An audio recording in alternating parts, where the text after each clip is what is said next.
I'm Lamar D. Evans. I joined the Army right out of high school in 1975, a few years ago, 50 years ago, as a matter of fact, on a delayed entry program, which meant I enlisted in May 15th, 1975, and then I went to basic training in September. I spent 4 years on active duty. I served at Fort Benning, Georgia with the 197th Infantry Brigade. That's what I was, infantry. And then I deployed to Berlin for 2 years from 1977 through 1979. So I was in the Berlin Brigade, an elite organization at that time. After that, I got out of the Army. I had to find a job, and it was difficult, but I ended up talking to a couple of police officers in Dallas County. They said, well, the Dallas County Sheriff's Office is hiring veterans.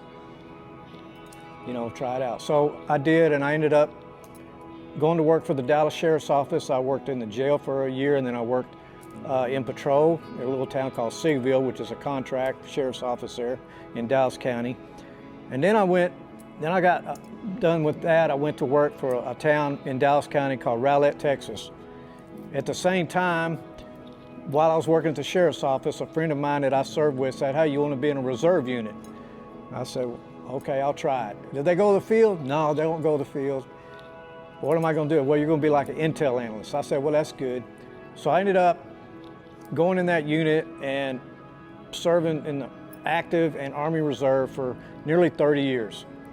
In December of 1990, this reserve unit I am, which was at that time a psychological operations company, and we were on jump status, so I was a paratrooper too. Anyway, we got called up and we went to Desert Storm. So we got home, and 2 weeks later I was back in a patrol car as a sergeant, working the streets of this town I worked in. You know, over the years, you know, I just went up through the ranks, served in different areas within the department.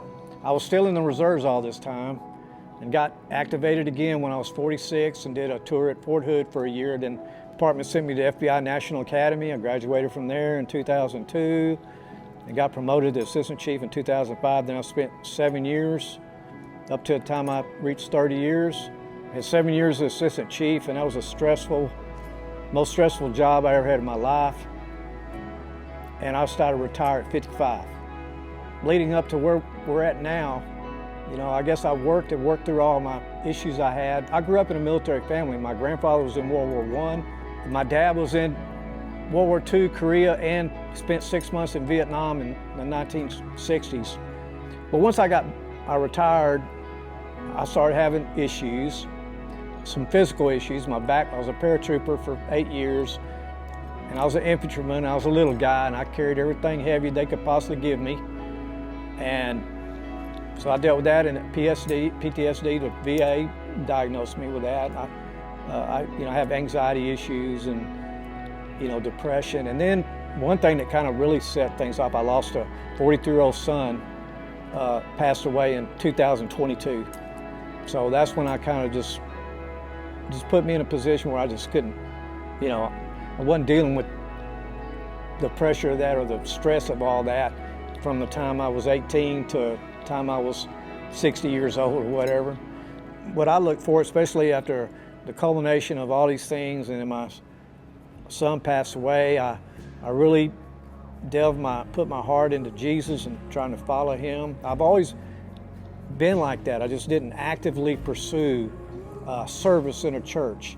And my faith in Jesus Christ has helped me kind of, and the reason I have this dog is through God alone. I prayed about it, I told Nicole, I prayed about it. I wasn't sure. It's been a 2-year process. I wasn't sure. I told my wife, so well, if God blesses me with a dog, if he doesn't, he'll find some other avenue.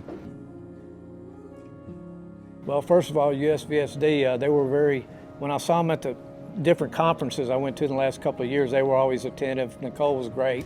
I didn't have a lot of conversation with Cody, but I did with Nicole, and so I would recommend this program from any veteran that suffers from any psychological issues from combat or mobility issues or anything like that. So I think they're just a caring. I'm blessed to know them. You know, God led me here. I give all glory to Him, and I I've told him I'm humbled to be here. You know, I know I shouldn't take this for granted ever. You know what I mean? So he's a special dog, and I want to treat him like that. And I'm hoping he'll help me have a little better quality of life for not only me, but for my family, for my wife.